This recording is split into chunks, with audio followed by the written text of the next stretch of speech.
निधि एकटक घड़ी की तरफ देख रही थी और सोच रही थी, समय का पहिया कहाँ किसी के लिए रुकता है। आज 3 साल हो गए उसे ससुराल छोड़ मायके आए। इन 3 सालों में रिश्तों के नए नए रंग देखे। जो भाई गर्व से उसे ससुराल से लाया था कि तेरा भाई अभी जिंदा है, उस भाई ने भी अब उससे दूरी बना ली।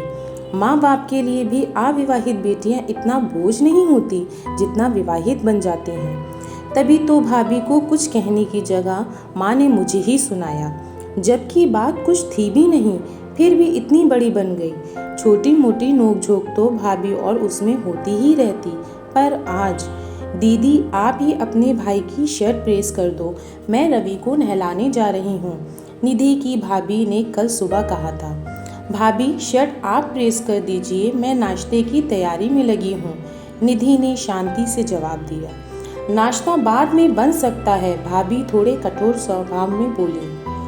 रवि भी बाद में नहा सकता है ना भाभी, नाश्ता देर से बना तो मुझे और भैया को देर हो जाएगी, निधि ने अभी भी शांति से ही उत्तर दिया।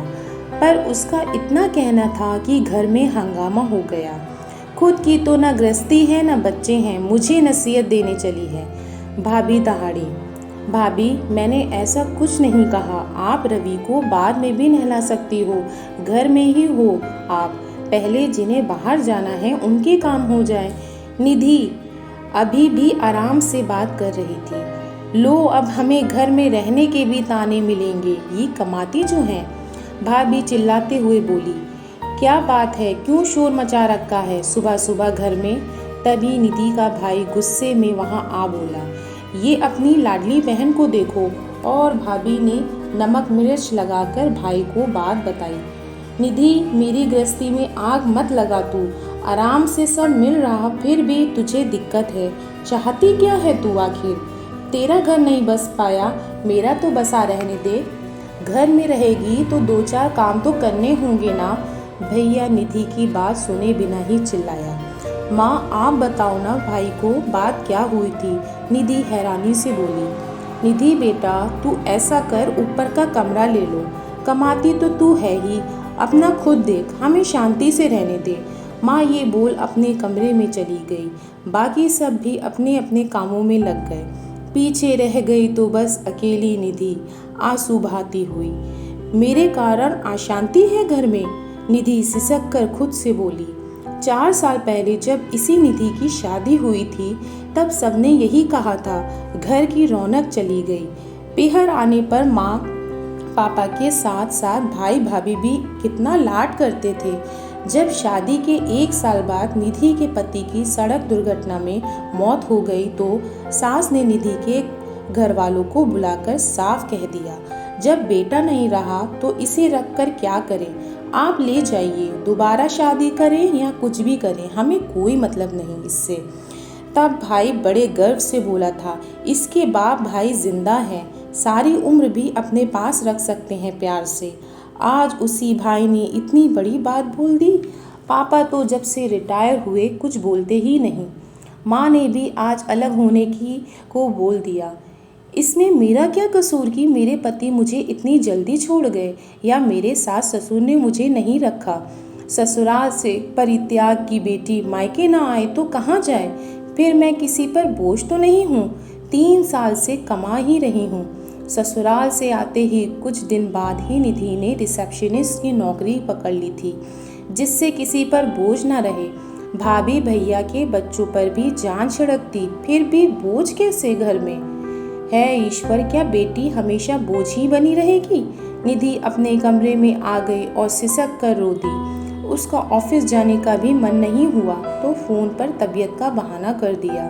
बेटा मुझे माफ़ कर दे, पर हमें तो तेरे भाई भाभी के साथ ही रहना है, कुछ नहीं कर सकते हम तेरे लिए।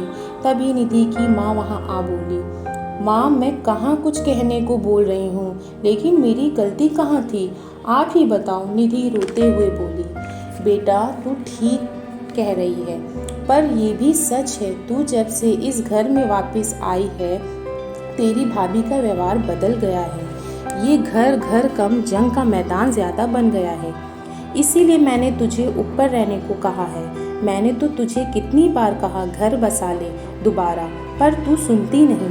अब बता इस उम्र में हम क्या कर सकते हैं। माँ तड़प कर बोली, हाँ माँ, आप भी अपनी जगह सही हो। गलत तो मैं हूँ, क्योंकि मेरी किस्मत ही खराब है। ना ये यूं जाते मुझे छोड़कर, और ना ससुराल वालों के लिए मैं बोझ होती, ना यहाँ आती, ना इतना कुछ होता। निधि बोली, बेटा तू मेरी बात मान, घर बसा ले, वरना हमारे बाद तेरा क्या होगा। तभी वहाँ निधि के पापा आकर बोले, पर पापा, पर वर कुछ नहीं, मेरे दोस्त का बेटा है, उसका 1 साल का बच्चा है। पत्नी बेटे को जन्म देते ही स्वर्ग सिधार गई। उन्होंने मुझसे कई बार तेरा हाथ मांगा, मैं हर बार चुप हो जाता था, पर आज जो हुआ उसे देख लगता है तुझे शादी कर लेनी चाहिए। अब बेटा, जिंदगी अकेले नहीं कटती, और पहले रिश्ते से बाहर आने को 3 साल बहुत होते हैं। मैं तेरे आगे हाथ जोड़ता हूँ, अपनी ज़िंदगी और हमारा बुढ़ापा मत खराब कर। पापा ने उसके सिर पर हाथ फेरते हुए कहा।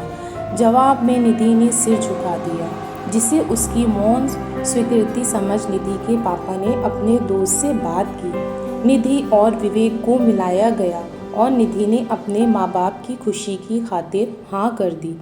आज निधि इस घर से विदा हो रही है, पर उसके मन में एक बात हमेशा रहेगी। ससुराल से त्यागी बेटी क्यों मायके में बोझ बन जाती है, जबकि उस वक्त उसे सबसे ज़्यादा सहारे की ज़रूरत होती है।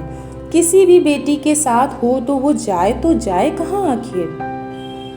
दोस्तों, ये एक सिर्फ स्टोरी नहीं है, ये एक ऐसी सच्चाई है जो हर लड़की के साथ होती है।